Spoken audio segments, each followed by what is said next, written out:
जय हिंद मेरे प्यारे बच्चों। कक्षा 10 के जितने भी मेरे प्यारे बच्चे 2026 में बोर्ड परीक्षा देंगे, आज के इस वीडियो में मैं लेकर के आ चुका हूं आपकी बोर्ड परीक्षा 2026 के लिए गृह विज्ञान विषय का वायरल मॉडल पेपर। जी हाँ मेरे प्यारे बच्चों, यदि आप इस वायरल मॉडल पेपर को तैयार कर लेते हैं तो आप 70 में 70 अंक लेकर के आओगे 2026 की बोर्ड परीक्षा में गृह विज्ञान के विषय में। तो जितने भी मेरे प्यारे बच्चे कक्षा 10 में हैं और आपने यदि गृह विज्ञान विषय को चुना है विषय के रूप में, तो आप 70 में 70 पक्का लेकर के आएंगे, इस वायरल मॉडल पेपर को तैयार करके जाएंगे। तो मेरे प्यारे बच्चों 3 घंटे 15 मिनट का समय आपको बोर्ड एग्जाम में मिलेगा।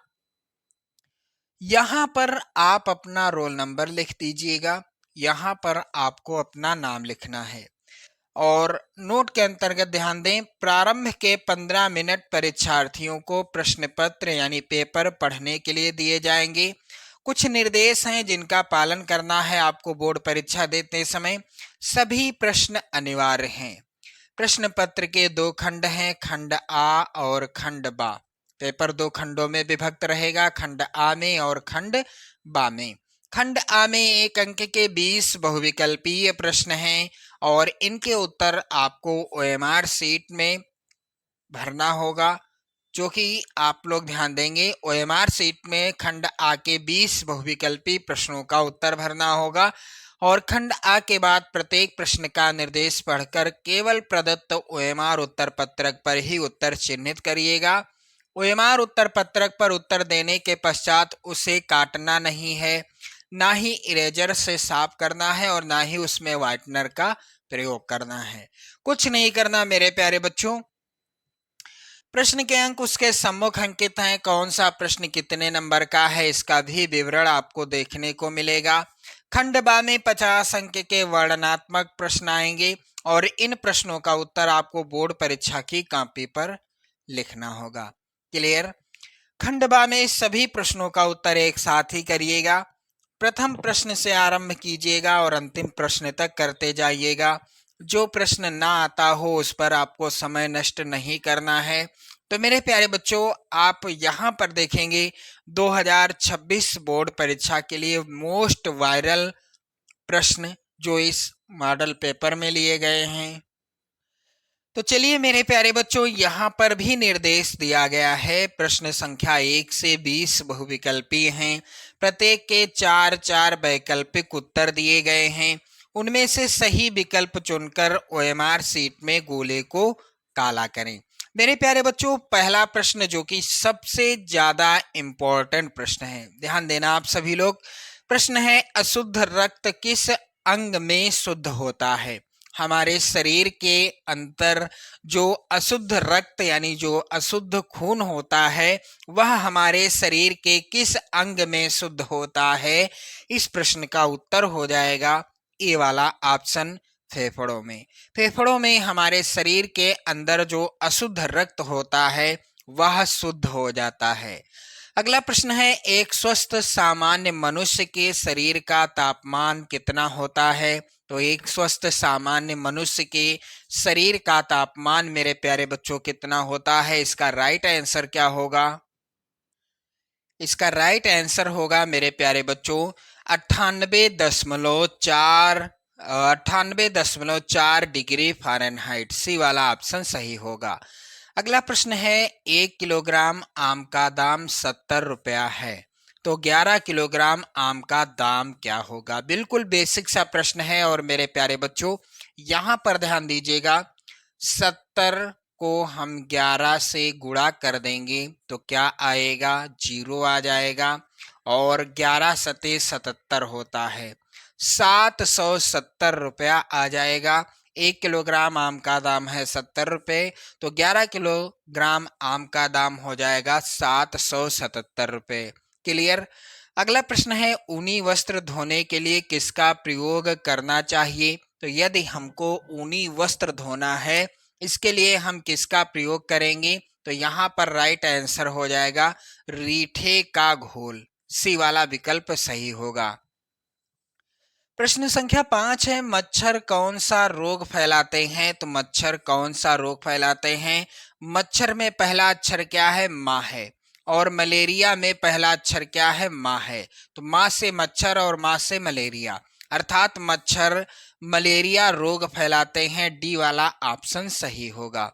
अगला प्रश्न है, बर्फ की टोपी का प्रयोग करते हैं? तो बर्फ की टोपी का प्रयोग किस लिए करते हैं? बर्फ की टोपी का प्रयोग करते हैं अधिक ज्वर होने पर। जब किसी को अधिक ज्वर होता है यानी बुखार होता है तेज बुखार होता है, तो क्या करते हैं? बर्फ की टोपी का प्रयोग करते हैं। और ये मेरे प्यारे बच्चों आप लोग ध्यान दीजिएगा, किस लिए किया जाता है? ठंडी सेंक देने के लिए बर्फ की टोपी का प्रयोग किया जाता है, ठंडी सेंक देने के लिए।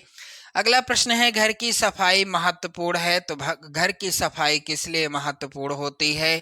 शारीरिक स्वास्थ्य के लिए या मानसिक स्वास्थ्य के लिए, सुख प्राप्ति के लिए या उपर्युक्त सभी के लिए? तो घर की सफाई इसलिए महत्वपूर्ण होती है, किस लिए? उपर्युक्त सभी के लिए, ताकि हमारे शरीर का स्वास्थ्य सही रहे, हमारा मानसिक स्वास्थ्य सही रहे और हमें सुख की भी प्राप्ति होती रहे। प्रश्न अगला है, घर के सजावट का अर्थ क्या है? तो घर के सजावट का अर्थ है मेरे प्यारे बच्चों, यहाँ पर राइट आंसर होगा घर को साफ और सुव्यवस्थित रखना। प्रश्न संख्या 9 है, नील का प्रयोग करते हैं? तो नील का प्रयोग हम कहाँ पर करते हैं? जो सफेद सूती वस्त्र होते हैं उसमें नील का प्रयोग किया जाता है। अगला प्रश्न है, अतिसार के रोगी को कैसा आहार देना चाहिए? तो अतिसार के रोगी को प्रायः किस तरह का आहार देना चाहिए? नरम व तरल आहार देना चाहिए। प्रश्न संख्या 11 है, भोपाल गैस दुर्घटना किसका उदाहरण है? तो मेरे प्यारे बच्चों, भोपाल गैस दुर्घटना वायु प्रदूषण का उदाहरण है, क्योंकि वायु में ही जहरीली गैस फैल गई थी और उस जहरीले वातावरण में जिन लोगों ने सांस ली वह उनकी अंतिम सांस थी, यानी वे मृत्यु को प्राप्त हो गए, अर्थात मर गए थे। अगला प्रश्न है, विश्व शौचालय दिवस कब मनाया जाता है? तो ये मेरे प्यारे बच्चों मनाया जाता है प्रत्येक वर्ष 19 नवंबर को। एक प्रश्न और आता है, विश्व पर्यावरण दिवस, पर्यावरण दिवस प्रत्येक वर्ष 5 जून को मनाया जाता है। विश्व पर्यावरण दिवस प्रत्येक वर्ष 5 जून को मनाया जाता है। प्रश्न संख्या 13 है, मोच का या के लक्षण क्या हैं? तो मोच के लक्षण या पहचान क्या है? यदि किसी को मोच आ गई है तो क्या होगा? दर्द होगा। दूसरा, सूजन आ जाएगी, जहां पर मोच आ जाएगी वह स्थान जो है उस स्थान पर सूजन आ जाएगी। मांसपेशियों में भी खिंचाव रहेगा, जो मांसपेशियां होंगी उसमें भी खिंचाव रहेगा। यहाँ पर राइट आंसर है उपर्युक्त सभी। अगला प्रश्न है, लू लगने पर हमें पीना चाहिए? तो लू लगने पर हमें क्या पीना चाहिए? आम का पन्ना पीना चाहिए। सी वाला ऑप्शन सही होगा। सब्जियों को धोना चाहिए? तो सब्जियों को कब धोते हैं हम? काटने के बाद या छीलने के बाद? छीलने से पहले या उपर्युक्त में से कोई नहीं। तो राइट आंसर होगा छीलने से पहले, सी वाला ऑप्शन सही होगा। प्रश्न अगला है, भोजन में किस पोषक तत्व की कमी से घेंघा रोग होता है? तो भोजन में यदि आयोडीन की कमी हो जाए तो घेंघा रोग हो जाएगा। हाथ की सिलाई का या के प्रकार हैं? तो हाथ की सिलाई के प्रकार कौन कौन से हैं? बखिया करना, तुरपन और कच्ची सिलाई, ये सभी हाथ की सिलाई के प्रकार हैं। उपर्युक्त सभी होगा राइट आंसर। अगला प्रश्न है, कपड़ा काटने से पहले ध्यान देना चाहिए? तो कपड़ा काटने से पहले किस चीज का ध्यान देना चाहिए? कपड़े को इस्त्री करना, मिल्टन चाक से निशान लगाना, कपड़े को सिंक करना या सिकोड़ना। यहाँ पर राइट आंसर होगा उपर्युक्त सभी। प्रश्न अगला है, आंखों की सुरक्षा के लिए कौन सा विटामिन आवश्यक है? तो आंखों की सुरक्षा के लिए कौन सा विटामिन आवश्यक होता है? यहाँ पर राइट आंसर होगा विटामिन ए, हमारी आंखों की सुरक्षा के लिए आवश्यक होता है। मानव शरीर में फेफड़ों की संख्या कितनी है? तो मनुष्य के शरीर में फेफड़ों की संख्या 2 होती है। यहाँ पर सी वाला ऑप्शन सही होगा।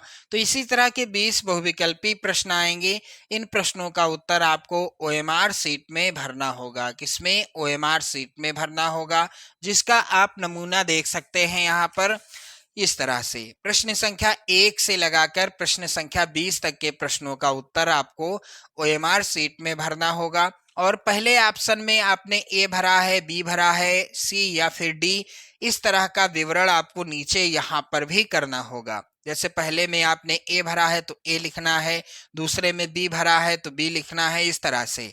यानी सभी में आपको यहाँ पर लिखना भी होगा, ये चीज भी आपको ध्यान रखनी है। क्लियर? चलिए आगे बढ़ते हैं। खंड बा। अब खंड बा में यहाँ पर जो है निर्देश दिया गया है। प्रश्न संख्या 21 से 26 अति लघुत्तरीय हैं। प्रत्येक प्रश्न का उत्तर अधिकतम आपको 25 शब्दों में लिखना है। तो मेरे प्यारे बच्चों, इस तरह का प्रत्येक प्रश्न 2 नंबर का पूछा जाएगा। ध्यान देना। प्रश्न है, अस्थिभंग और मोच के बीच 2 अंतर लिखिए। अस्थिभंग और मोच के बीच क्या अंतर है? ध्यान देना यहाँ पर। इसका उत्तर कैसे लिखना है आप सभी को। प्रश्नोत्तर संख्या 21। अस्थिभंग और मोच में अंतर। पहला अंतर है, हड्डी में दरार पड़ने अथवा टूट जाने को हड्डी की टूट कहते हैं, जबकि अस्थि संधि को बांधे रखने वाले बंधन सूत्रों अर्थात स्नायुओं में खिंचाव अथवा टूट जाने को मोच कहते हैं। दूसरा है, यह हड्डी पर दबाव पड़ने अथवा चोट लगने के कारण होती है, जबकि यह संधि पर खिंचाव पड़ने, ऊंचा नीचा होने के कारण होती है। चलिए अगला प्रश्न यहाँ पर है, प्रश्न संख्या 22। ध्वनि प्रदूषण के 2 कारण लिखिए। वेरी वेरी इंपॉर्टेंट प्रश्न है और इसका उत्तर क्या होगा? प्रश्नोत्तर संख्या 22। ध्वनि प्रदूषण के कारण हैं, पहला है परिवहन के साधन, ईंधन, मशीनें, विस्फोटक, रेडियो, टीवी, कैसेट आदि। अगला प्रश्न यहाँ पर आप लोग ध्यान दीजिएगा, प्रश्न संख्या 23 है। रेखांकित चेक किसे कहते हैं? तो रेखांकित चेक किसे कहते हैं, इसका उत्तर क्या हो जाएगा? ध्यान देना सभी लोग। बैंक के उस चेक को रेखांकित अथवा क्रॉस चेक कहा जाता है जिसमें चेक के बाईं ओर 2 समानांतर रेखाएं खींच दी जाती हैं और इस चेक का पैसा प्राप्तकर्ता केवल अपने खाते में ही जमा कराकर प्राप्त कर सकता है। इस चेक द्वारा किया गया लेन देन सुरक्षित माना जाता है। तो मेरे प्यारे बच्चों, आपने समझ लिया रेखांकित चेक किसे कहते हैं या क्रॉस चेक किसे कहते हैं, जिसमें चेक के बाईं ओर 2 समानांतर रेखाएं, इस तरह की रेखाएं खींच दी जाती हैं और इस चेक का पैसा प्राप्तकर्ता केवल अपने खाते में ही जमा करा कर प्राप्त कर सकता है और इस चेक द्वारा किया गया लेन देन सबसे सुरक्षित भी माना जाता है। क्लियर? चलिए अगला प्रश्न मेरे प्यारे बच्चों है, बचत के 2 लाभ लिखिए। तो बचत के 2 लाभ क्या हैं? चलिए ध्यान देना इसका उत्तर। पहला लाभ है वृद्धावस्था में सहायता। यदि आपने बचत की है धन की, तो वृद्धावस्था आने पर आपको काफी ज्यादा सहायता मिलेगी उस किए गए बचत रूपी धन से। दूसरा है भविष्य के आकस्मिक संकट में सहायता। भविष्य में जो आकस्मिक संकट आ जाते हैं उसमें भी हमको सहायता मिल जाएगी। क्लियर? अगला है प्रश्न यहाँ पर ध्यान देना, शरीर का तापमान बढ़ने पर किसी व्यक्ति की नाड़ी की गति में क्या परिवर्तन होता है? 2 नंबर का प्रश्न है और ध्यान देना प्रश्नोत्तर संख्या 25। शरीर का तापमान बढ़ने पर किसी व्यक्ति की नाड़ी की गति बढ़ जाती है। 1 डिग्री फ़ारेनहाइट तापमान की वृद्धि से नाड़ी की गति लगभग 10 प्रति मिनट बढ़ जाती है। मेरे प्यारे बच्चों, इसके बाद देखेंगे आप प्रश्न संख्या 26। पुलटिस किसे कहते हैं? किन्हीं 2 प्रकार की पुलटिस के नाम लिखिए। तो इसका उत्तर कैसे लिखना है आप सभी को? प्रश्नोत्तर संख्या 26। पुलटिस मूल रूप से गर्म में सेंक का एक प्रकार या विधि है। पुलटिस के प्रयोग से गुम, चोट या मोच की पीड़ा कम होती है तथा सूजन में लाभ होता है। पुलटिस आटे, अलसी, राई, कोयले, प्याज, सरसों, नीम की पत्ती आदि की बन सकती है। क्लियर। अगला प्रश्न संख्या आप देखेंगे लघुत्तरीय प्रश्न है और यहाँ पर भी निर्देश दिया गया है। प्रश्न संख्या 27 से 31 लघुत्तरीय हैं। इनके उत्तर अधिकतम आपको 50 शब्दों के अंतर्गत लिखना होगा और प्रत्येक प्रश्न आएगा 4 नंबर का। तो यहाँ पर जितने भी प्रश्न हैं सभी प्रश्न इंपॉर्टेंट हैं आपकी बोर्ड परीक्षा 2026 के लिए। आप इन सभी प्रश्नों को तैयार कर लीजिएगा। क्लियर। चलिए ध्यान दें, प्रश्न संख्या 27 है, हड्डी की टूट एवं मोच में क्या अंतर है। हड्डी की टूट एवं मोच में क्या अंतर है। तो प्रश्नोत्तर संख्या 27 का उत्तर कैसे लिखना है आप सभी को। हड्डी की टूट एवं मोच में अंतर। पहला अंतर है, हड्डी में दरार पड़ने अथवा टूट जाने को हड्डी की टूट कहते हैं, जबकि अस्थि संधि को बांधे रखने वाले बंधन सूत्रों अर्थात स्नायुओं में खिंचाव अथवा टूट जाने को मोच कहते हैं। दूसरा अंतर है, हड्डी की टूट हड्डी में होती है, जबकि मोच अस्थियों की संधि पर विशेषकर पूर्ण चल संधियों पर होती है। क्लियर। तीसरा है, यह हड्डी पर दबाव पड़ने अथवा चोट लगने के कारण होती है, जबकि मोच संधि पर खिंचाव पड़ने ऊंचा नीचा होने के कारण होती है। और चौथा है, जिस स्थान पर हड्डी टूटती है वह अंग लटक जाता है और टूट के स्थान पर चरमराहट होती है, जबकि मोच से ना तो अंग लटकता है और ना ही संधि पर चरमराहट ही होती है। अगला प्रश्न मेरे प्यारे बच्चों, ये प्रश्न कई बार बोर्ड परीक्षा में आया है, इसको जरूर तैयार कर लेना। भूनने और सेकने में क्या अंतर है। तो चलिए ध्यान दें, इसका उत्तर क्या होगा। प्रश्नोत्तर संख्या 28, भूनने और सेकने में अंतर। भूनते समय वस्तु आग में प्रत्यक्ष संपर्क में नहीं आती, जबकि सेकने में उसे सीधे अंगारों अथवा विद्युत सलाखों के ऊपर सेका जाता है। क्लियर। अगला प्रश्न है, यहाँ पर ध्यान देना, वृक्षारोपण से क्या लाभ है। ये प्रश्न जरूर तैयार कर लेंगे आप लोग। तो वृक्षारोपण से लाभ क्या है। तो प्रश्नोत्तर संख्या 29 क्या हो जाएगा इस प्रश्न का उत्तर। वृक्षारोपण से निम्नलिखित लाभ हैं। पहला है, वृक्षों से हमें लकड़ियां प्राप्त होती हैं जो मकान बनाने एवं फर्नीचर के काम में आती हैं।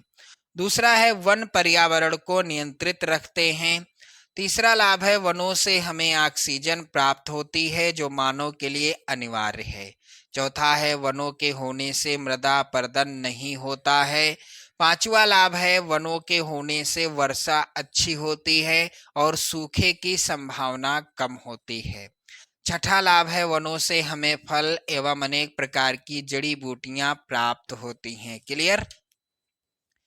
अगला प्रश्न है, घर में सिलाई करने से क्या लाभ हैं। तो यदि आप घर में सिलाई करते हैं तो इससे आपको क्या लाभ होगा।